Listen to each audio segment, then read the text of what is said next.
adrenaline like went through the roof, and I like took off running, and my heart was just racing, and the first thing that went to my mind was like, there's a ton of little kids around here and we need to get them the hell out of here.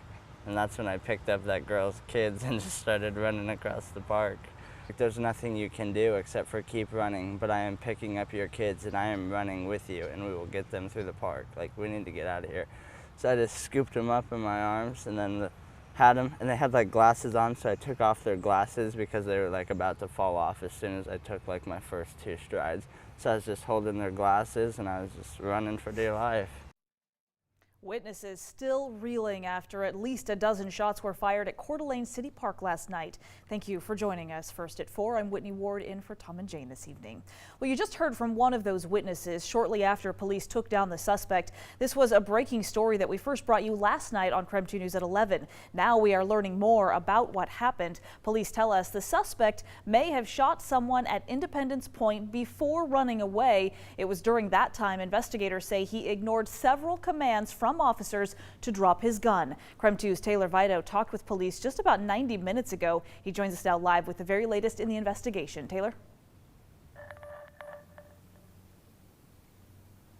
Well, in Whitney, police say that the suspect remains in critical condition at Kootenai Health. His name is Tyler Rambo, and according to Coeur d'Alene police, he was shot at least 10 times. And police are also looking for the person that they believe Rambo shot before all of this unfolded. Now, to recap, this all happened a little after 10 last night following the fireworks at Independence Point. Witnesses described it as chaos. After reports of a shooting near Independence Point, officers began following the suspect towards the basketball courts in City Park. Police say that Rambo ignored 15 different commands to stop or drop his gun. Cops then used a taser on him. But after he was tased, he was still able to fire off a shot. And police said that the suspect was in the process of what they say as leveling his gun towards officers when it went off. Here's the way police described it. But here we had someone who had already shown the depth of his disregard for human life by discharging a firearm in the presence of a very large crowd at Independence Point, then running through the crowd, still carrying that firearm, ignoring officers' commands to drop that weapon, and then finally turning it towards the officer in the crowd and firing off one additional round. Now, according to witness statements, Rambo attempted to shoot someone before this all went down. They were able to find 2 rounds that were fired from Rambo's gun. But as we mentioned, police are still looking for that victim, though. Now, aside from that person, police say that no one else in the area was hit. At this point, 7 Coeur d'Alene police officers are on leave. Idaho State Police is the main agency leading the investigation into this. Live outside the Coeur d'Alene Police Department, Taylor Vito, KREM 2 News. All right, Taylor, thank you very much. We are also learning more now about the suspect himself and hearing more from witnesses who were there at the scene. So as of right now, we know the suspect is still in critical condition. He was shot 10 times by police officers. We're going to bring you live coverage on that as we get more information. Also coming up in our 5 o'clock broadcast, KREM 2's Taylor Vito will be back and has more on who the suspect is and his previous run-ins with police. So a lot of information about this Coeur d'Alene shooting still coming in right now. Police actively investigating why it happened in the first place. We'll continue to bring you live coverage as more information continues to come in. In the meantime, you can go to our website at krem.com for the very latest information.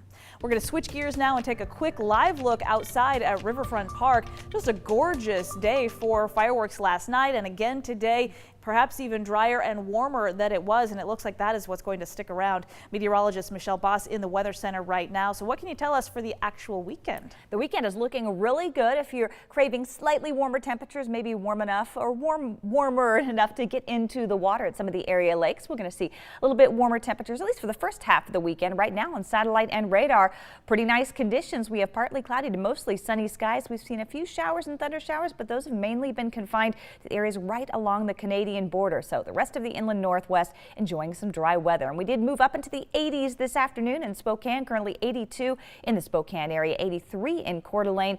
Getting a little bit warmer out in Moses Lake, 86 degrees there, 90 in the Tri-Cities area, and also lower 90s for Lewiston. Here's a look at the next 12 hours. Should be pretty quiet weather through the evening as temperatures slip to around 80 degrees by 8 o'clock. And we'll be down into the 60s and then eventually upper 50s for a low overnight with partly cloudy skies. The next 3 days looking like partly sunny skies on Saturday, 82, just slightly cooler on Sunday, 77, and we do have a chance of showers on Monday, which will cool temperatures off just a little bit more with a high of 76. All right, Michelle, thank you. Just one day after Southern California experienced its strongest earthquake in 20 years, a 5.4 magnitude aftershock rattled the area this morning. That quake struck right around 4 a.m., about 120 miles north of LA. So far, it is the largest of a swarm of ongoing aftershocks to hit the state. That's following yesterday's 6.4 quake. Officials have already counted more than 100 aftershocks so far. Everything that was on the shelves came crashing down.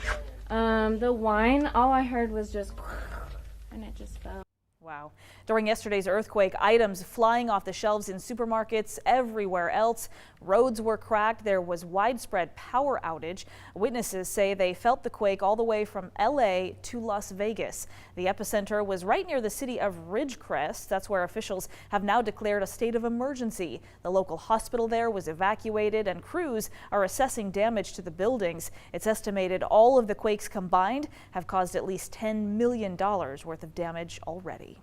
And further up north, another quake, another large one actually, was recorded just off the coast of British Columbia. USGS reported one as a magnitude 5.6.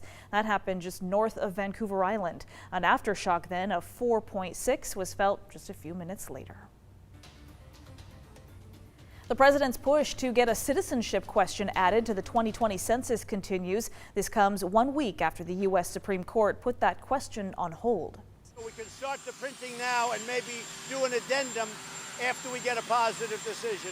So we're working on a lot of things, including an executive order.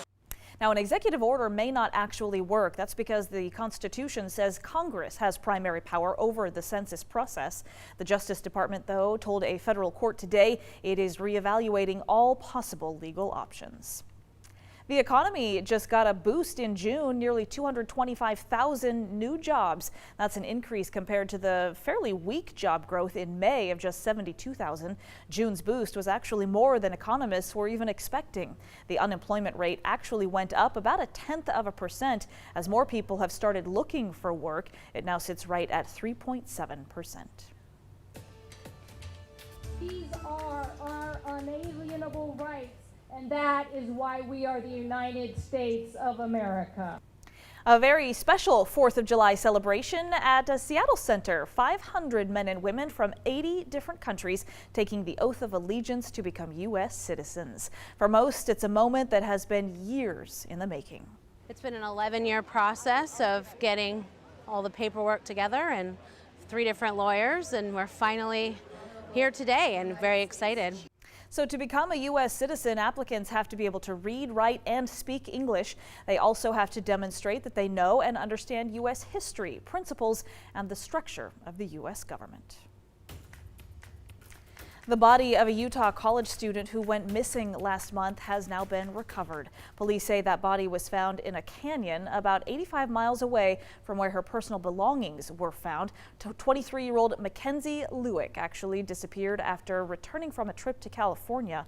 She took a lift from the airport to a park where she apparently met up with someone. That person was taken into custody and is now being held on suspicion of kidnapping and aggravated murder. Police have not yet discussed a motive for the killing, and it's not yet clear how those two people even knew each other. Family members of the victims killed in the Ethiopia plane crash back in March are rejecting Boeing's compensation offer. They say they will pursue their claims in court instead. The company said it would give $100 million over several years to help the families and communities of those killed. 15 families turned down that offer, saying the deal does not eliminate the need to seek reparations. Boeing faces dozens of lawsuits now after 2 crashes involving its 737 MAX jet. The first crash happened off the coast of Indonesia. 346 people were killed in total after both crashes. Well, the fireworks display at Northern Quest Casino had to be cut short yesterday after a small brush fire was started by one of those fireworks. A viewer sent us this video. So authorities say one of the fireworks actually didn't get enough altitude, and when it detonated, it caught a small patch of grass on fire. No injuries were ever reported. Fire crews were there, they were on scene, and were able to quickly extinguish the fire. They decided, though, to stop the show as a precaution. And Northern Quest did release a statement today saying it is in the process now of investigating the reports of fire and cannot comment during an active investigation. They say we do take guest and team member safety very seriously. Meanwhile, here is something to celebrate. Spokane County Fire District 8 says it had 0 fireworks-related calls yesterday. Fire crews now thanking everyone for their cooperation on the 4th of July. Hopefully that will continue through the weekend as well. All right.